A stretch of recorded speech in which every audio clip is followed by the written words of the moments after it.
Assalamualaikum warahmatullahi wabarakatuh. Kembali lagi di channel Nasihat Kehidupan Misteri. Pada video kali ini saya akan membahas tentang pendekar sakti asli Nusantara. Seperti menghilang tanpa bekas, tidak pernah jasad atau makamnya ditemukan sampai hari ini. Konon sebagian kecil masyarakat Indonesia masih mempercayai akhir hidup dari kelima pendekar sakti Nusantara ini berhasil mencapai moksa, sebuah tujuan akhir kehidupan yang sempurna, mengalami kelepasan dari ikatan duniawi dan menyatu dengan Tuhan tanpa pernah lagi mengalami siklus reinkarnasi. Yang pertama, Gajah Mada, Panglima Perang Majapahit. Riwayat hidup Mahapati Gajah Mada sebagai tokoh paling terkenal dalam kerajaan Majapahit Hindu dahulu kala. Jejak kematiannya masih menjadi teka-teki misteri yang belum berhasil terungkap sampai sekarang ini. Dalam penjelasan Kidung Sunda Pupuh III, Pati Gajah Mada disalahkan atas kematian Prabu Hayam Wuruk yang meratapi nasib Putri Sunda akibat konflik perang bubat antara pasukan kerajaan Sunda dengan pasukan Majapahit yang dipimpin olehnya. Gajah Mada saat itu gagal menempuh langkah diplomasi untuk membujuk hati Prabu Maharaja Linggabuana agar putrinya Dyah Pitaloka bersedia dinikahi oleh Hayam Wuruk. Malahan Gajah Mada melakukan agresi militer tanpa persetujuan Hayam Wuruk untuk menaklukkan kerajaan Sunda. Dia pun memaksa sang raja untuk memberikan putrinya sebagai simbol pengakuan kerajaan Majapahit. Namun sang raja menolak keras permintaan Pati Gajah Mada, hingga kedua kerajaan ini berperang hebat dan dimenangkan oleh Majapahit. Mengetahui ayah dan pasukannya tewas dalam pertempuran, Dyah Pitaloka pun memilih untuk bunuh diri. Setelah jasad Hayam Wuruk diprabukan dan upacara prabukan selesai, kedua paman Hayam Wuruk, Raja Kahuripan dan Raja Daha, sepakat untuk menangkap Gajah Mada dan menghukum mati dirinya. Rencana pembunuhan ini terdengar oleh Gajah Mada, hingga ia pun melakukan tapas semedi untuk melepaskan jiwa dan raganya dari dunia. Setelah itu dia menghilang menuju Niskala. Kemudian yang kedua, Semar atau Sabdo Palon Noyo Ginggong atau Ki Semar Badranaya. Tokoh terkenal Nusantara Semar yang dikenal sebagai Ki Lurah Semar Badranaya dan mendapatkan julukan Sabdo Palon Noyo Ginggong, salah satu tokoh punokawan dalam pewayangan Jawa dan Sunda, diyakini juga raganya menghilang secara moksa.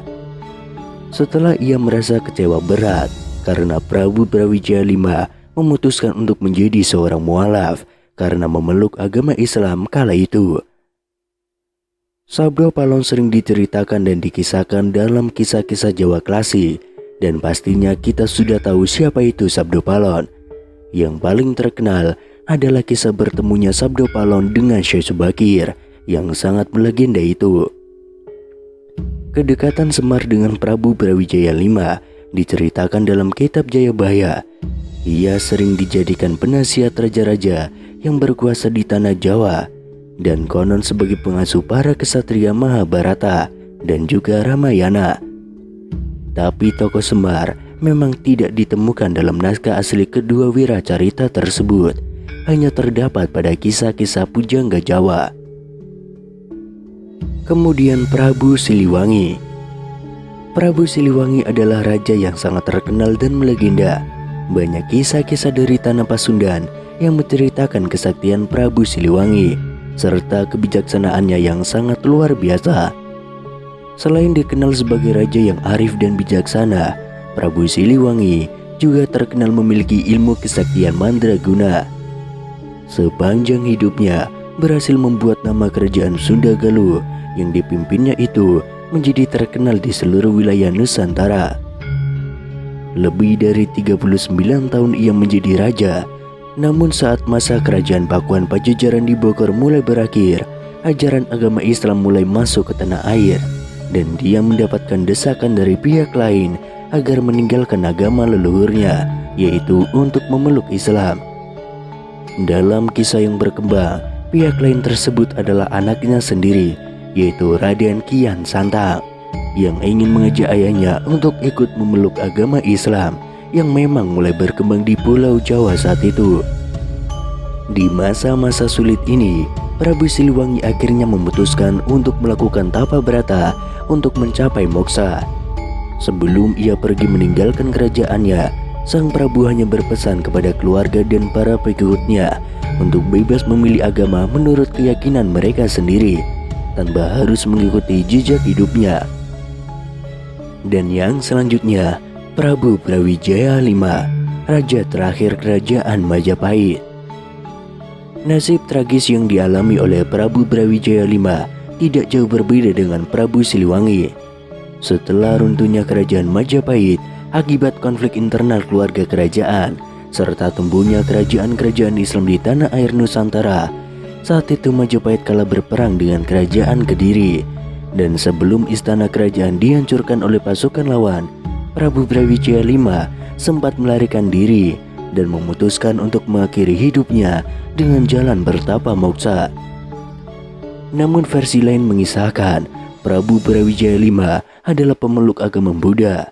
Di akhir hidupnya sebagai raja, Prabu Brawijaya meminta tolong kepada Sunan Kalijaga yang merupakan cucunya sendiri agar mau mengislamkannya.